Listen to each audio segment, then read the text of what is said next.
Saúdo a todos com a graça e a paz do nosso Senhor Jesus Cristo. Abramos as nossas Bíblias, meus irmãos, no Salmo de número 67. Mais uma vez um privilégio estar aqui com os irmãos, podendo expor a palavra de Deus. E a ideia é que façamos, então, algumas exposições que também nos ajudam na compreensão do que a classe de jovens e adultos tem estudado aqui com o pastor Zé Maria, sobre Israel e sobre aquilo que a palavra de Deus ensina sobre isso. E constantemente o pastor Zé Maria tem nos perguntado o que tudo isso tem a ver, o que a gente tem estudado tem a ver conosco hoje. Parece apenas um assunto geográfico, geopolítico, mas é muito mais do que isso. E nós veremos hoje no Salmo 67, inclusive essa instrução também. Salmo 67, ao mestre de canto para instrumentos de cordas, salmo cântico. Seja Deus gracioso para conosco e nos abençoe e faça resplandecer sobre nós o rosto, para que se conheça na terra o teu caminho e em todas as nações a tua salvação.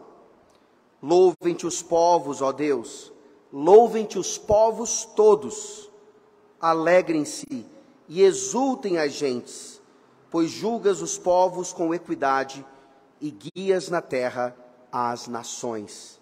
Louvem-te os povos, ó Deus, louvem-te os povos todos. A terra deu seu fruto, e Deus, o nosso Deus, nos abençoa. Abençoe-nos, Deus, e todos os confins da terra o temerão.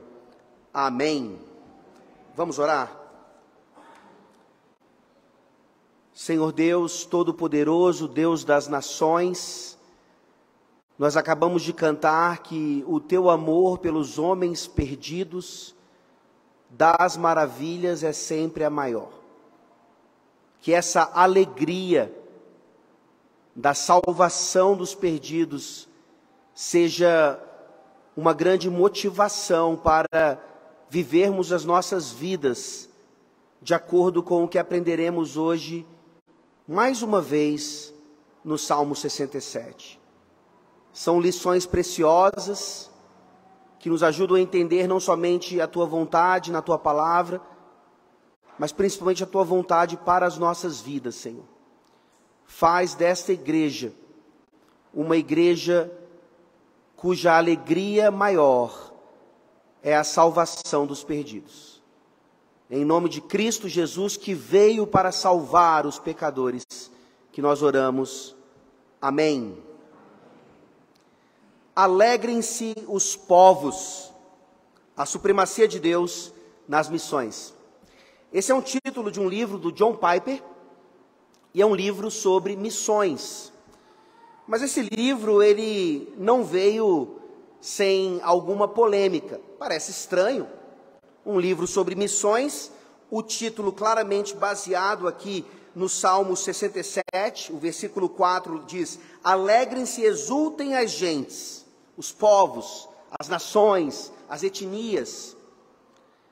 Mas esse livro ele foi proibido de ser vendido numa livraria de uma igreja presbiteriana, aqui no Brasil.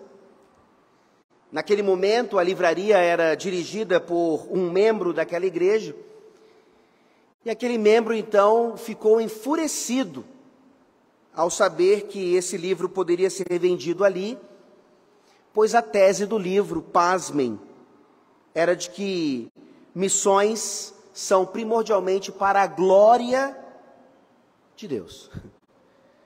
Aquilo causou estranheza ao homem, a ponto dele dizer para o conselho da igreja que o livro não deveria ser vendido, porque, na opinião dele, a prioridade das missões é o homem, a salvação do homem. E quando se coloca sobre a glória de Deus, parece que nós esquecemos, então, do aspecto humanitário dessa salvação. É óbvio que missões, Deus tem amor pelos perdidos, isso inclui o homem.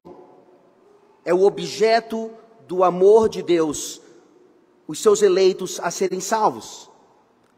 Mas a estranheza que aquele homem teve foi justamente por ele não entender exatamente o ponto para o qual Deus salva os perdidos, que é para a adoração desse Deus. Isso está claro lá em João 4, por exemplo, quando Jesus fala com a mulher samaritana. Deus busca adoradores que o adorem em espírito e em verdade.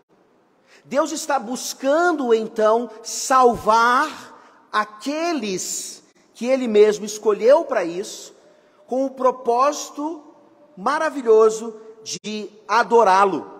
E é interessante porque mais à frente nós veremos isso. O Piper usa o argumento principal em dizer uma coisa interessante, que às vezes a gente não para pensar. Missões têm um tempo limitado. A função da igreja em fazer missões vai acabar, mas a adoração não.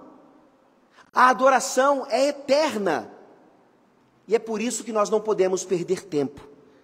É por isso que nós não podemos desperdiçar as oportunidades. E nós precisamos nessa manhã, então, juntando todo o conhecimento que nós temos obtido aqui na classe que fica aqui com o pastor Zé Maria, que relação é essa, então, daquilo que é falado sobre Israel, o que o Antigo Testamento manifestava a respeito do povo, e como isso se conecta hoje com a nova aliança e as nações. Então percebam que o que nós estamos estudando na escola dominical nos torna necessariamente, deveria nos tornar, missionários melhores e principalmente adoradores melhores. Vamos ver isso no Salmo 67, e você percebe aqui então, que o Salmo ele está conectado aos dois anteriores, o 65 e o 66. E é importante sempre notarmos isso, que os salmos eles não são ilhas isoladas. Às vezes é difícil perceber essa questão, porque eles podem sim ser pregados como uma unidade separada, mas há um contexto. Os salmos eles foram editados de propósito. Inclusive, há um pensamento de que, inclusive, essa edição dos salmos também foi inspirada por Deus. Então, não apenas o texto escrito, mas quando o instrumento de Deus humano para fazer esse arranjo aqui, também teve o Espírito Santo por trás, organizando tudo isso. Depois, com calma, vocês podem ler os Salmos 65 e 66 e perceberem como eles preparam o Salmo 67. O Salmo 65 vem nos falar a respeito de bênçãos materiais para o povo de Deus, enquanto o 66 nos fala um pouquinho mais sobre bênçãos espirituais, principalmente questões relacionadas à adoração. E hoje nós fizemos isso nesse culto. Nós trouxemos os nossos bens materiais para adorar a Deus no ofertório. Isso é litúrgico, isso faz parte do que Deus ensina na sua palavra, que o agrada em relação a culto. O Salmo 67, então, ele vem pegar as ideias do Salmo 65 e 66 e agora mostrar como essa bênção de Deus nunca foi apenas para Israel e que sempre foi para as nações também, tendo como Israel, sem dúvida alguma, a menina dos seus olhos. Agora entendam a importância dessa transição, porque as outras nações, elas também se tornam, quando as promessas e as profecias se realizam, elas também se tornam a menina dos olhos de Deus. Porque Deus, Ele vem salvar a terra. Ele não vem salvar apenas uma nação, ele não vem apenas salvar um território, ele vem salvar a terra. Por isso, a temática desse salmo: alegrem-se as nações, alegrem-se os povos, a terra toda se rejubile, porque a salvação vem do Senhor. Como é que isso se dá? Como é que é o nosso envolvimento nisso? Então a lição desse salmo é bem clara. Deus abençoa o seu povo, para que o povo de Deus abençoe todos os povos. Eu não tenho dúvidas de que você ora pedindo as bênçãos de Deus. Eu não tenho dúvidas de que você agradece as bênçãos de Deus. Mas, às vezes, nós nos esquecemos que nós somos abençoados com um propósito. E é exatamente isso que o Salmo 67 nos ensina. Deus abençoa o seu povo para que o povo de Deus abençoe todos os povos. Vejam aí agora no versículo 1, a bênção de Deus para o seu povo.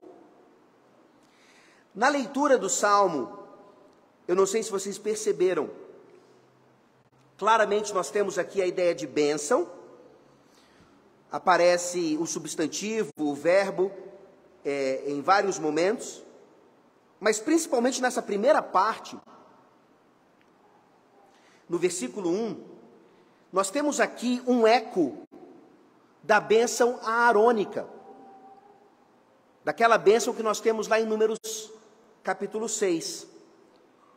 E isso aqui nos mostra então essa relação da bênção aarônica, a gente poderia dizer, da bênção veterotestamentária, do Velho Testamento, com o povo da nova aliança hoje ainda. É por isso que no culto a Deus, a bênção que é impetrada pelo ministro da palavra, não precisa ser meramente a bênção apostólica, mas pode também ser a bênção aarônica. Vejam as conexões aí. Vejam como a palavra de Deus é uma unidade e não duas partes separadas. Algo que foi escrito para Israel, os judeus, e agora a gente não tem a mínima ideia como relacionar essas coisas e tal, com aquele povo que está lá no Oriente Médio, ou espalhado pela terra. E um livro ou livros apenas para os povos gentílicos agora, incluindo nós. Não. Esse salmo nos mostra a perfeita conexão daquilo que Deus já desejava para o seu povo e continua desejando ainda hoje para aqueles que pertencem a Ele. Por isso no versículo 1 diz assim: seja Deus gracioso para conosco e nos abençoe e faça resplandecer sobre nós o rosto. A oração pedindo por bênção é baseada na bênção aarônica. O salmista entende que as orações, as súplicas, as ações de graças, elas devem ter sua estrutura na própria Bíblia. E isso nos mostra então um pouquinho a respeito de uma bênção especial a um homem especial. Para nós entendermos esse primeiro versículo aqui, nós precisamos voltar à história de Abrão. Nem Abraão era ainda. Volte comigo, por favor, a Gênesis 12. Essa foi uma das promessas sobre a qual nós estudamos na revista Escola Dominical. Lembra lá as lições que já vimos falando a respeito de tudo isso? E não tem como nós entendermos o que é povo de Deus, o que é Israel, sem olharmos para o patriarca Abrão. Vocês conhecem a história, Gênesis 12, a partir do versículo 1, ora, disse o Senhor a Abrão: sai da tua terra, da tua parentela, e da casa de teu pai, e vai para a terra que te mostrarei. De ti farei uma grande nação, te abençoarei, e te engrandecerei o nome. Se tu uma bênção, abençoarei os que te abençoarem, e amaldiçoarei os que te amaldiçoarem. Em ti serão benditas todas as famílias da terra. Você já deve ter participado de alguma conferência missionária, E nessa conferência missionária, provavelmente esse texto foi pregado, é muito comum isso, e é de fato um texto missionário. Abrão está sendo enviado às nações, pelo menos em relação a uma promessa. A bênção de Abrão se manifestaria em outras nações, em outras famílias. O problema é que nessa conferência missionária, o preletor provavelmente disse assim: vejam como Deus é maravilhoso. Ele tirou Abrão, que era idólatra, lá da terra de Ur, e ali eles adoravam os deuses, a lua e tal. Isso é uma informação que procede das Escrituras. Não necessariamente falando sobre Abrão em si, mas falando sobre a sua parentela. Depois você leia lá em Josué, Josué manifesta isso. De como a parentela de Abrão realmente era uma parentela idólatra. Eles estavam numa terra distante e praticavam essas coisas. Então, o preletor fala, viu? Deus pega então esse tipo de pessoa e torna essa pessoa um grande missionário. Vejam, isso pode ser uma ideia que procede do texto e das Escrituras de uma maneira geral. Mas não é a ideia principal da história missionária de Abrão. E nós perdemos esse foco, ou talvez nunca tenhamos visto esse foco antes. Porque se você pegar uma sequência aqui, começando em Gênesis 9, a gente vê a razão pela qual em Gênesis 12, Abrão recebe essa promessa, não apenas de receber uma bênção, mas de ser uma bênção. Volte comigo a Gênesis 9, por favor. Gênesis 9.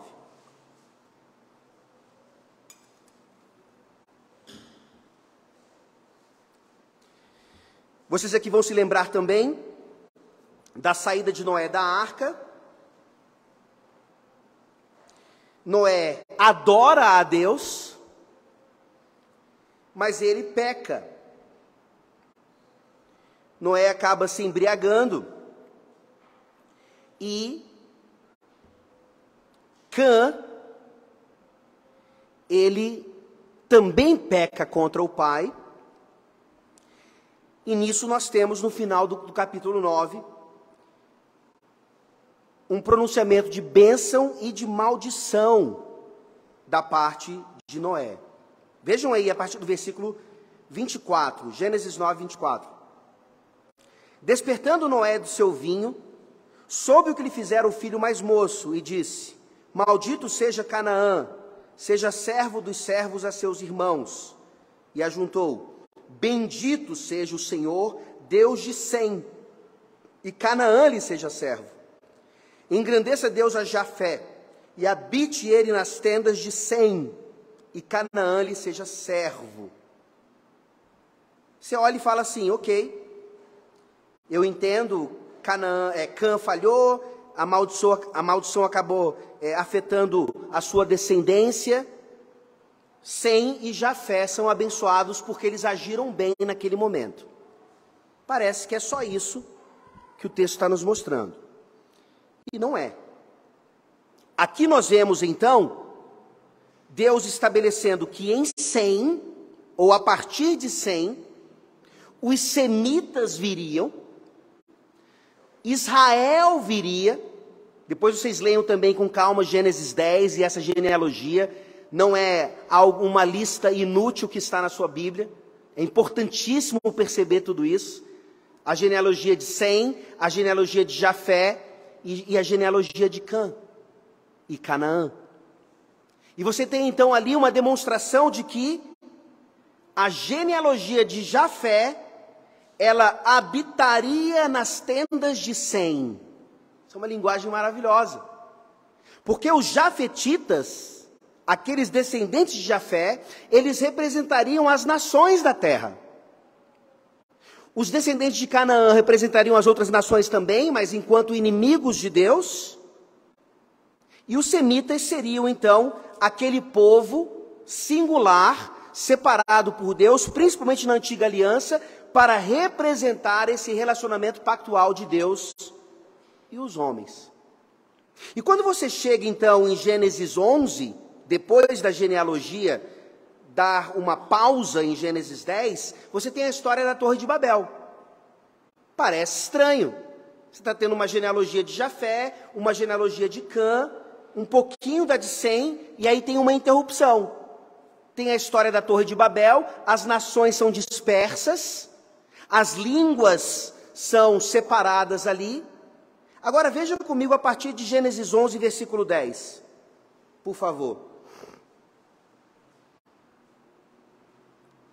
São estas as gerações de Sem. Ora, ele era da idade de 100 anos, quando gerou a Arfaxade, 2 anos depois do dilúvio. Ou seja, depois que termina a história da Torre de Babel, a descendência de Sem continua a ser manifestada. E aí você vai na sequência e chega no final do capítulo 11, quando nós percebemos que Abrão era semita. Vejam, se Abrão era idólatra, se ele também estava numa terra com a sua parentela e adorava a lua, isso é possível. Mas a mensagem principal dessa sequência não é essa, a mensagem principal é: Abrão era um semita, e as promessas de Deus de abençoar todos os povos passaria pelo povo semita. Deus não falha nas suas promessas. Deus não falha nas suas bênçãos. E também não nas maldições. Ele cumpre todas elas. E então o Salmo 67 vem nos mostrar que essa bênção de Deus sobre o povo de Israel, sobre os semitas, nunca foi uma bênção apenas para eles. Mas sempre foi uma bênção para todas as famílias da terra em Abrão. Você pode até dizer assim: então os jafetitas e até os cananeus, ou descendentes de Cã, acabam recebendo a bênção por tabela. Tudo bem. Se o pensamento é esse, ótimo, mas a bênção vem. Mas nós temos visto aqui, nós temos olhado para os evangelhos e percebido como, nos tempos de Jesus Cristo, uma das razões pelas quais ele foi rejeitado também, e depois os apóstolos, e depois o que acontece lá em Atos dos Apóstolos, foi porque essa bênção estava sendo manifestada a todas as nações, e os falsos judeus, e aqueles que achavam que eram povo de Deus, exclusivo de Deus, e que não eram salvos coisa alguma, eles rejeitavam essa bênção e achavam que a bênção era só para eles. Você consegue perceber aqui, então, em primeiro lugar, que nós precisamos ser gratos a Deus, porque recebemos essa bênção via as suas promessas ao povo semita, e que nós agora, que nos tornamos povo de Deus, podemos ter a mesma tendência por razões erradas. Talvez ninguém aqui pense que a bênção da salvação seja apenas para a Igreja Presbiteriana Central de São Sebastião. Eu acho difícil, na verdade impossível que alguém pense assim aqui. Mas você vive dessa forma. Você diz: não, a bênção é para todos, a bênção ela tem que ser espalhada. Mas nós não fazemos isso. Nós não espalhamos a bênção. Nós não realizamos missões. Essa não é a nossa maior alegria. Não é isso que nos impulsiona primordialmente em nosso cristianismo. Nós somos gratos por ser considerados agora povo de propriedade exclusiva de Deus, aleluia. Mas cadê os outros que precisam ser abençoados também? Essa bênção, lembro, é para que nós abençoemos aos outros. E lembrando que essa bênção que Abrão recebe, ou essa promessa, ela nunca disse respeito apenas a um território ou a uma nação específica. Abra comigo em Hebreus 11, por favor, agora.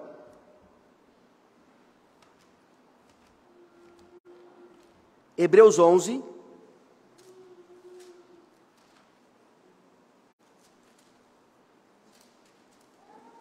versículos 8 a 10. Vejam que o autor aos Hebreus fala a respeito dessa interpretação.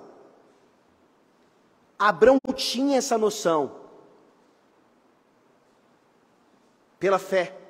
Hebreus 11, 8 a 10. Pela fé, Abraão, quando chamado, obedeceu, a fim de ir para um lugar que devia receber por herança, e partiu sem saber onde ia.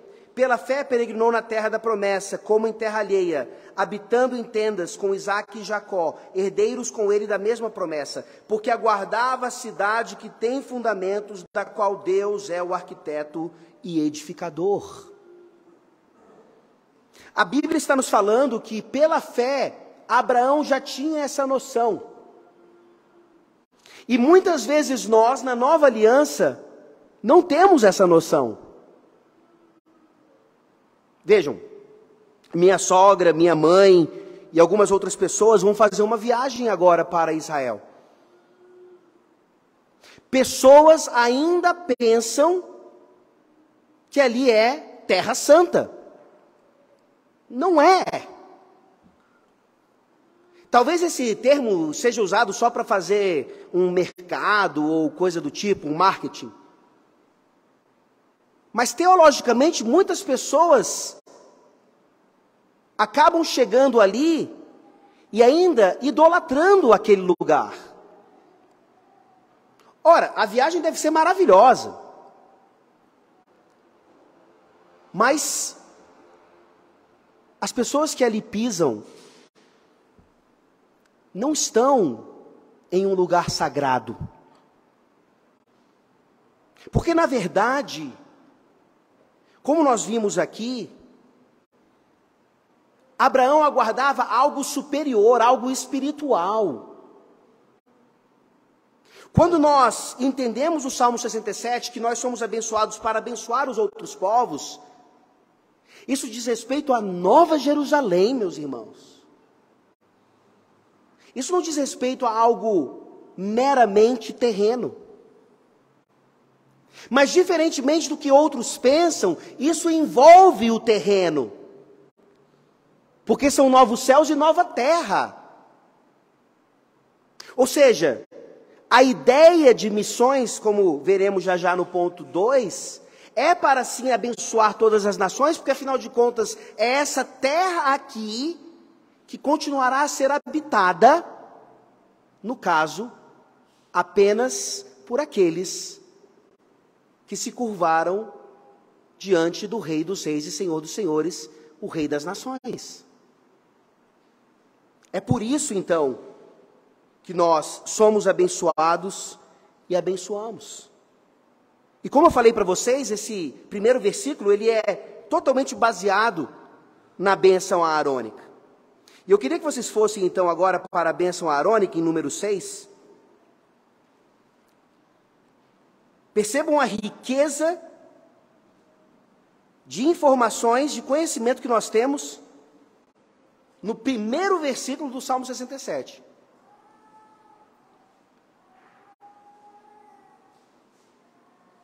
Em número 6, a partir do versículo 24, Deus estabeleceu essa bênção para que os sacerdotes abençoassem o povo, dizendo assim: o Senhor te abençoe e te guarde, o Senhor faça resplandecer o rosto sobre ti e tenha misericórdia de ti, o Senhor sobre ti levante o rosto e te dê a paz. Já na antiga aliança, meus irmãos, claro que isso fica mais evidente na nova aliança, na bênção apostólica. Mas já na antiga aliança você vê uma bênção tríplice. Por quê? Você vê: Yahvé te abençoe, Yahvé faça resplandecer o rosto sobre ti, Yahvé sobre ti levante o rosto. É uma mera coincidência? Não. Essa tríplice bênção, esse nome tríplice de Yahvé manifestado aqui, já nos aponta para essa relação do nosso Deus, que é um único Deus, em três pessoas. Ou seja, essa ideia da bênção de Deus não é qualquer bênção de um Deus qualquer. É a bênção de um Deus triuno, o Pai, o Filho e o Espírito. Yahvé é o Pai. Yahvé é o Filho. Yahvé é o Espírito Santo. E não é à toa também que na grande comissão, quando Jesus fala sobre o batismo dos discípulos, e claro, isso inclui até os confins da terra, como é esse batismo? Em nome do Pai, do Filho e do Espírito. Yahvé, Yahvé, Yahvé. É a Santíssima Trindade, então, meus irmãos, convocando, chamando, motivando, encorajando a igreja a tomar essas bênçãos todas que nós temos recebido para abençoarmos os outros povos que ainda não conhecem a Trindade. E existe um desafio aqui em relação a essa bênção, para sabermos se essa é a principal bênção em nossas vidas. Bênçãos materiais são importantes, outras coisas que nós pedimos e necessitamos e Deus nos concede são claramente importantes. Agora, a bênção fala 2 vezes sobre o rosto de Deus. E isso indica intimidade de Deus com o seu povo. E talvez nós não tenhamos isso como a nossa principal bênção. Pode nos faltar qualquer outra coisa, meus irmãos, mas nunca o rosto de Deus. Nunca o afastamento do rosto de Deus. Essa é a pior tragédia que pode acontecer nas nossas vidas. E se essa for a nossa maior bênção, nós podemos ter certeza que todas as outras, como bônus, elas dificilmente se tornarão ídolos em nossas vidas. E nós poderemos usá-las então exatamente com esse propósito, que é qual, como vimos aqui, o John Piper coloca no seu livro, para adoração a Deus. E assim nós vemos, nos versículos 2 a 5 do capítulo do Salmo 67. Voltemos para lá, por favor. Nós vemos a bênção de Deus para o seu povo, mas nós vemos aqui nesses versículos o propósito de Deus para a bênção do seu povo. Eu já mencionei algumas coisas, deixa eu só listá-las para vocês aqui a partir do texto. O texto sagrado está nos dando isso. Não é por acaso, obviamente, mas existem detalhes aqui. Ou seja, nós reconhecemos que a nossa maior bênção é o rosto de Deus, é intimidade com Deus, é relacionamento com Ele. Tudo mais, então, vai ser usado com esses propósitos aqui. Salmo 67, versículos 2 a 5. Para que se conheça na terra o teu caminho, e em todas as nações a tua salvação. Louvem-te os povos, ó Deus, louvem-te os povos todos. Alegrem-se e exultem as gentes, pois julgas os povos com equidade e guias na terra as nações. Louvem-te os povos, ó Deus, louvem-te os povos todos. O versículo 2 diz, para que se conheça na terra o teu caminho e em todas as nações a tua salvação. A primeira parte do versículo 2, então, nos mostra que, assim como nós vimos no versículo 1, na segunda parte, faça resplandecer sobre nós o rosto. Essa é a nossa maior bênção. É isso que as nações precisam. É isso que os perdidos precisam. Desse relacionamento. Então o propósito principal de abençoarmos os outros povos é fazer esse nome conhecido. É o avanço do reino. É a plantação de igrejas. Mas não só isso. É também a destruição de tudo aquilo que se levanta contra Deus. É domínio completo. É manifestação pura e simples da glória de Deus. E diante da glória de Deus e da sua manifestação, os ídolos caem. Nós precisamos entender esse propósito. Parece um propósito claro, mas que talvez não seja experimentado por nós em toda a sua capacidade. Uma demonstração disso é exatamente o entendimento da segunda parte do versículo 2, que as nações conheçam a tua salvação. E hoje a igreja, da mesma forma que aquele que estava cuidando da livraria naquele momento e não gostou muito da obra do Piper, a igreja muitas vezes se perde nesses aspectos, digamos assim, humanitários, ou questões humanitárias. O que eu estou querendo dizer aqui? E não tem muito tempo para tratarmos disso. A igreja acaba fazendo o papel de uma ONG, uma ONG. E a igreja não foi chamada para isso. A igreja precisa, principalmente no seu trabalho diaconal, tratar de questões de misericórdia e tantas outras. Mas a tarefa principal, porque a igreja é abençoada para isso, é manifestar a salvação de Deus. A igreja não está no mundo para simplesmente restaurar a cultura, para redimir a cultura. Isso está muito em voga hoje em dia, talvez principalmente na cabeça dos jovens aqui. Jovens, cuidado com isso, porque isso é extremamente atrativo. Vamos redimir os filmes, a música, as artes, e a salvação foi-se embora.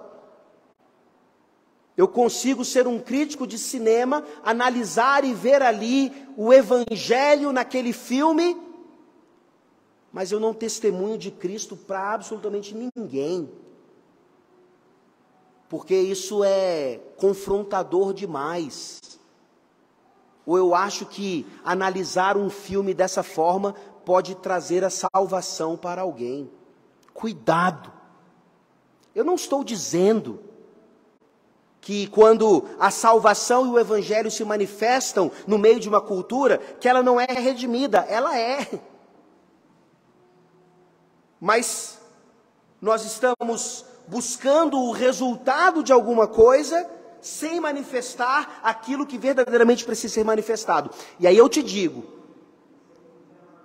você senta com alguém e debate arte, vai lá na academia, né, na UNB, você discute literatura com aquela pessoa a partir da cosmovisão cristã. Você tem uma boa conversa, a pessoa te acha inteligente e tal. Agora fala para aquela pessoa se arrepender de seus pecados e crer em Jesus Cristo, senão ela vai para o inferno, para ver o que acontece com você. Hoje em dia talvez você seja até preso. Então, o texto está nos falando que o propósito da bênção é para que o reino se expanda, o nome de Deus seja conhecido por meio da sua salvação. Essa é a prioridade. E sempre vai ser algo confrontador, sem dúvida alguma. Continuem aí nos versículos 3 e 5, nós temos uma repetição quase que como um refrão. Louvem-te os povos, ó Deus, louvem-te os povos todos. Aqui claramente então nós temos a ideia de adoração, de louvor. É a ideia do culto, primordialmente. Lembrando então que nós vamos às nações, nós abençoamos as nações, proclamando a salvação de Deus, mas não para que eles fiquem por ali fazendo nada, mas para que tenham então comunidades, igrejas locais, nas quais eles possam se reunir, principalmente no dia do Senhor, para adorar a Deus, para louvar a Deus. Não sei se você vai se lembrar disso, ou se você viu, mas logo no início da guerra da Rússia com a Ucrânia, começamos a orar em relação à guerra e tal, e logo surgiram mensagens nas redes sociais falando como os crentes da Ucrânia estavam se reunindo agora nos túneis dos metrôs.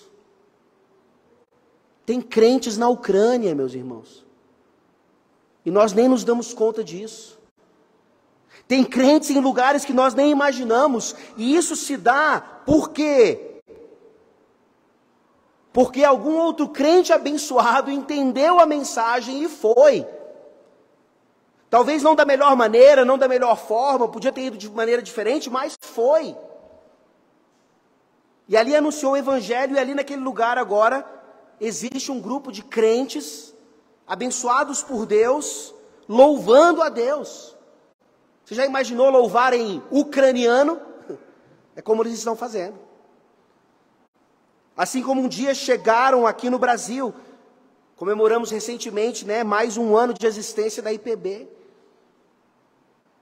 Se hoje louvamos em português, certamente não foi por causa de Cabral e outros portugueses que trouxeram o romanismo, mas sim por causa de outros abençoados crentes que nem português sabiam, mas trouxeram o evangelho. E o versículo 4, meus irmãos, ainda nos dá mais um propósito quando fala da alegria das nações, porque Deus julga os povos com equidade. Então vejam que interessante, aqui existe um pacote completo. Nós abençoamos os povos, nós levamos a salvação, o evangelho, esses povos se tornam adoradores de Deus, e eles começam a ter agora, vejam, agora eles começam a experimentar a equidade e a justiça de Deus naquela nação. Aqui é onde nós poderíamos incluir então essa questão da restauração ou redenção da cultura. As leis, a sociedade, os relacionamentos, os pactos, tudo, talvez até a constituição da nação agora, a lei máxima, ela seja baseada na equidade de Deus. Esse é o propósito de Deus para as nações. Esse é o propósito de Deus para o Brasil. Esse é o propósito de Deus para São Sebastião. Essa comarca aqui, essa localidade. Vocês não estão aqui por acaso. As bênçãos que vocês estão recebendo é exatamente para abençoar isso tudo. E assim nós concluímos, meus irmãos, entendendo que as promessas de Deus, elas se cumprem. Nós vemos aqui, nos versículos 6 e 7, o uso da bênção de Deus para a bênção dos povos. Então o Salmo nos fala o que é essa bênção. O Salmo nos fala quais são os propósitos, os objetivos dessa bênção. E os versículos 6 e 7 resumem para nós como fazermos isso, o uso disso. Vejam aí, a terra deu seu fruto, e Deus, o nosso Deus, nos abençoa. Abençoe-nos, Deus, e todos os confins da terra o temerão. Eu falei para vocês da conexão do Salmo 65 com esse Salmo. O Salmo 65, ele fala de bênçãos materiais, e aqui o versículo 6 fala isso. A terra deu seu fruto. Se você trouxe o seu dízimo hoje, ou alguma oferta, é porque a terra deu seu fruto. É porque Deus te abençoou. Não foi porque você simplesmente trabalhou e tal, e foi diligente. Tem isso. Mas se não fosse a graça de Deus, você não acordaria, você não respiraria, você não teria um emprego. É por isso que isso é parte do culto a Deus, em resposta à sua bênção a nós. O Salmo confirma, Deus nos abençoa. E aí o versículo 7 é uma oração desafiadora. Talvez você não consiga enxergar assim, mas ela é uma oração, digamos assim, que pede a Deus que seja manifestado em nós esse propósito maravilhoso. O versículo 7 diz: abençoa-nos, Deus, e todos os confins da terra o temerão. Em outras palavras, nós orarmos assim com ousadia: Deus, me faz prosperar, me faz uma pessoa próspera, nos faz uma igreja próspera, e os confins da terra o temerão. Deus nos dá condições materiais para investirmos na busca por adoradores que o adorem em espírito e em verdade. Deus nos enriquece, Deus, nos enriquece, porque eu não vou simplesmente quitar as minhas dívidas, eu não vou simplesmente comprar a minha casa própria, eu não vou simplesmente trocar de carro, eu não vou simplesmente dar uma repaginada no guarda-roupa, eu vou, Deus, investir em missões. Me abençoa, Deus, e me ajuda a ser um abençoador dos povos, porque eu recebi a maior bênção de todas, que é o teu rosto resplandecendo sobre mim, porque o principal dos judeus, Jesus Cristo, que certamente foi uma bênção para todas as nações, e continua sendo. Ele morreu na cruz do Calvário, tendo o Pai virado o rosto em relação ao seu Filho. É isso que acontece na cruz do Calvário. Para que nós hoje tenhamos a salvação, para que Abraão tenha recebido a salvação, Isaac, Jacó e todos os povos, o Filho teve o rosto do Pai virado. E isso deveria nos lembrar então, do quanto precisamos ainda levar as bênçãos do Senhor àqueles que ainda tem o rosto do Pai virado para eles. Que Deus nos ajude. Vamos orar.